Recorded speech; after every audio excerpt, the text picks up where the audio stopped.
మన ప్రభు అయిన యేసుక్రీస్తు నామంలో అందరికీ హృదయపూర్వక వందనాలు తెలియజేస్తున్నాను. ఈరోజు మనం దేవుని వాక్యాన్ని మనం చదువుకుందాము. మత్తయి సువార్త 4వ అధ్యాయం 4వ వచనాన్ని ఒకసారి మనం చదువుకుందాం. మత్తయి సువార్త 4వ అధ్యాయం 4వ వచనాన్ని మనం చదువుకుందాం. అందుకాయన మనుషుడు రొట్టె వలన మాత్రము కాదు గాని దేవుని నోట నుండి వచ్చు ప్రతి మాట వలనను జీవించును. Praise the lord. ఈరోజు దేవుని యొక్క వాక్యాన్ని మనం చూసినట్లయితే ఈరోజు వాక్యాంశం ఏంటంటే రొట్టె వలన మాత్రము మనిషి జీవించడు కానీ దేవుని నోట నుండి వచ్చేటువంటి ప్రతి మాట వలన జీవించడం. ఇది ఒక శక్తివంతమైనటువంటి వాక్యం అన్నమాట. ఇప్పుడు మనం చాలామంది డాక్టర్ దగ్గరికి వెళ్తే ఏమంటారంటే వాళ్ళు మంచి ఆహారం తినాలండి, మంచిగా మీరు మంచి మరి కావాల్సినటువంటి వెజిటబుల్స్ కానీ లేకపోతే అన్నీ తినాలండి అని సమృద్ధిగా మనకేం చెప్తారంటే మరి ఆహారం గురించి మనుషులు తీసుకునేటువంటి ప్రతి ఒక్క వాటి గురించి చెప్తారు. అయితే మనం ఇక్కడ వాక్యం ఏం చెప్తుంది, మనకి వాక్యాన్ని మనం చూసినట్లయితే అసలు మనిషి దేవుడు మనకి ప్రత్యేకంగా దాన్ని తెలియపరుస్తున్నాడు. మనుష్యుడు రొట్టె వలన మాత్రం కాదు కానీ దేవుని నోట నుండి వచ్చే ప్రతి మాట వలన కూడా మనిషి ఏం చేస్తాడంట, జీవిస్తాడని చెప్పబడింది. ప్రైజ్ గాడ్, హల్లెలూయా. మనం ఒకసారి ఒక ఉదాహరణ మన బైబిల్లో మనం చూసినట్లయితే మనం యోనాని ఒకసారి జ్ఞాపకం చేసుకుందాం. యోనా తన జీవితం ఏంటంటే అతను దేవుడు మరి నినివే పట్టణంకి వెళ్ళి సువార్త ప్రకటించాలని చెప్పినప్పుడు అతను ఏం చేశాడంటే తర్షీషు అనేటువంటి ఓడను ఎక్కేసి తర్షీషు పట్టణానికి వెళ్ళిపోయాడు. అయితే అక్కడ వెళ్ళిపోయిన తర్వాత అతను అక్కడ మరి దేవుడు అతన్ని ఏం చేశాడు, మరి మార్గమధ్యంలో సముద్రం ప్రయాణంలో ఒక తుఫాను వచ్చినప్పుడు అందరూ కూడా ఏం చేశారు, ఎవరి వల్ల ఈ తుఫాను వచ్చిందని చెప్పేసి వాళ్ళు మరి అందరూ కూడా చీటీలు వేసి యోనా పేరు మీద చీటీ వచ్చినప్పుడు మరి అతన్ని అడిగి నీ ఊరేమిటి, నీ దేశం ఏంటి, నువ్వు ఎక్కడి నుంచి వస్తున్నావు, నువ్వేం చేసావు, దేవుని ఎదుట నువ్వేం చేసావు అని అంటే నేను మరి ఆకాశమును భూమిని సృష్టించినటువంటి దేవుని యొక్క నేను దాసుడను, ఆయన సేవించేటువంటి వాడును అని చెప్పినప్పుడు వాళ్ళకి ఇంకా భయం కలిగి ఏం చేశారంటే మరి మేమేం చేయాలి అని చెప్పినప్పుడు మీరు నన్ను ఎత్తి సముద్రంలో పడవేయండి.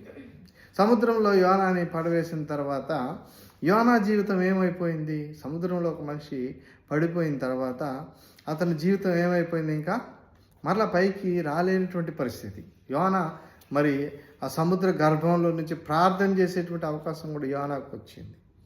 పిల్లరా, ఇప్పుడు యోనా ఎలా బ్రతికాడు, ఆహారం వల్ల బ్రతికాడా, లేకపోతే అతను ఎలా బ్రతికాడు, దేవుని నోట నుండి వచ్చే మాట వలన యోనా తిరిగి ఏం చేశాడు, బ్రతికాడు. అది మనకు అక్కడ సాక్షార్థంగా మనకు కనబడుతుంది. ఎందుకంటే ఆహారం వలన అతను బ్రతికాడు కానీ ఆపత్కాలం వచ్చినప్పుడు ఏమైంది, అతను చనిపోయేటువంటి పరిస్థితి ఏర్పడింది. సముద్రంలో పడిపోయినప్పుడు అతనికి ఆహారం అతన్ని రక్షించలేదు. సముద్రంలో పడిపోయినప్పుడు అతను అంతవరకు తిన్నటువంటి ఆహారం అతన్ని రక్షింపలేకపోయింది. అయితే ఎలా యోనా రక్షించబడ్డాడంటే దేవుని నోట నుండి ఏమైందంటే ఒక మాట అనేది వచ్చింది. ఎవరికి వచ్చింది, ఆ యొక్క మత్స్యానికి ఆజ్ఞ ఇచ్చాడు. గొప్ప చేపకి దేవుడు ఆజ్ఞ ఇచ్చినప్పుడు వెంటనే యోనాని ఏం చేసింది, అది మృంగివేసింది. యోనా 3 రోజులు గర్భంలో ఉన్నాడు, చేప కడుపులో ఉన్నాడు, ప్రార్థన చేస్తున్నాడు.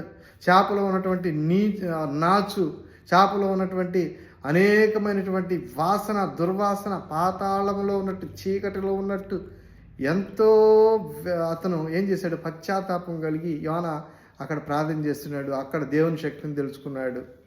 దేవుడు తను మరణ కోపంలోను పాపంలోను అంధకారంలోనూ పడవేయకుండా దేవుడు అతన్ని కాపాడాడని అతనికి పశ్చాత్తాపం కలిగి ప్రార్థన చేసుకున్నప్పుడు అతన్ని మోకరించి శాప గర్భంలో ప్రార్థన చేసినప్పుడు తిరిగి దేవుడు ఏం చేశాడంటే తిరిగి యోనాని ఏం చేశాడు, ఒక్క మాట వలన ఏం చెప్పాడు మత్స్యానికి, మరి ఆ గొప్ప మత్స్యానికి ఆజ్ఞ ఇచ్చినప్పుడు దేవుడు అది వెళ్ళి సముద్రం ఒడ్డున ఆ యోనాని కక్కివేయడం జరిగింది. ఇప్పుడు యోనా దేని వలన బ్రతికాడు, దేని వలన జీవించాడు, యోనా వచ్చేసి దేవుని నోటి మాట వలన యోనా తిరిగి జీవించాడు. రెండవది ఏంటంటే లాజరు ఏమైపోయాడు, అతను చనిపోయాడు, అతను సమాధిలో పెట్టబడ్డాడు. 3 రోజులు అయిపోయింది. 3 రోజులు అయిపోయినటువంటి ఆ యొక్క శవము ఏమవుతుంది, వాసన కొడుతుంది, కంపు కొడుతుంది. అక్కడ ఉన్నటువంటి వాళ్ళ సహోదరి మార్త ఏం చెప్తుంది, యేసు ప్రభు రాయి తీసివేయండి అన్నప్పుడు మార్త ఏం చెప్తుంది, ప్రభువా వాసన కొడుతుంది, అక్కడ వాసన వస్తుంది. అతను చనిపోయి ఎన్ని రోజులు అయిపోయింది, దాదాపు 3 రోజులు అయిపోయింది అనేసి అక్కడ మార్త తన సొంత సహోదరి ఏం చెప్తుంది, అలా చెప్తుంది. అయితే లాజరు అంతవరకు తిన్న ఆహారం అతను బతికించిందా? అంతవరకు తిన్నటువంటి ప్రతిరోజు తిన్నటువంటి ఆహారం అతను బతికించగలిగిందా? అతనికి మరణం రాకుండా చేయగలిగిందా? అయితే ఇప్పుడు చూడండి, చనిపోయినటువంటి ఆ వ్యక్తిని కూడా ఇక్కడ యేసుప్రభు ఏం చేశాడు, ఆ సమాధి దగ్గరికి వచ్చి రాయి తీసివేయండి అని చెప్పి లాజరు బయటికి రమ్మని బిగ్గరగా చెప్పినప్పుడు ఏమైందంటే వెంటనే లాజరు ఏం చేశాడు, ప్రేత వస్త్రంతో చుట్టబడిన వాడే బయటికి వచ్చాడు అనమాట. అప్పుడు వచ్చినప్పుడు అక్కడ ఇప్పుడు మనం అర్థం చేసుకోవాలి, లాజరు దేని వల్ల బ్రతికాడు, దేని వల్ల జీవించాడు? దేవుని యొక్క మాట వలన. ఆయన మాటలో శక్తి ఉంది, ఆయన మాటలో అటువంటి జీవం ఉంది. కాబట్టి మనం ఈ 2 విషయాలు ఈరోజు మనం చూసినట్లయితే, యోనా కూడా మరి ఆహారం వలన మాత్రమే జీవించలేదు, కానీ దేవుని నోట వచ్చేటువంటి ప్రతి మాట వలన యోనా జీవించగలిగాడు. లాజరు కూడా దేవుని నోట వచ్చేటువంటి ప్రతి మాట వలన జీవించగలిగాడు. ఈరోజు దేవుడు ఏం చెప్పేది ఏంటంటే, మనకందరికీ మనము మరి విశ్వాసం ఎక్కడ ఉంచాలి?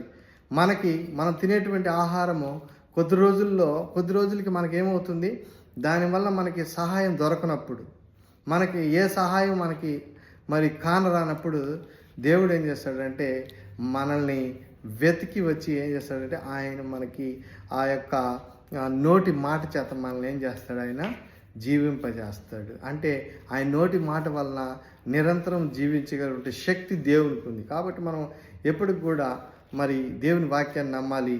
దేవుని మరి రొట్టె వల్ల మాత్రం కాదు, దేవుని నోట వచ్చే ప్రతి మాట వలన కూడా మనుషులు జీవిస్తారని మనం ఈరోజు దేవుడు మనకి ఇచ్చిన వాక్యాన్ని బట్టి ఆయన స్తుతిస్తాం, గణపరుస్తాం, ప్రార్థన చేసుకుందాం. సర్వశక్తిమంతుడైన తండ్రి, కృపగల దేవ, దయగల తండ్రి, ఈరోజు నీవు ఇచ్చిన ఈ వాక్యాన్ని బట్టి నేను స్తుతిస్తున్నాను, గణపరుస్తున్నాను.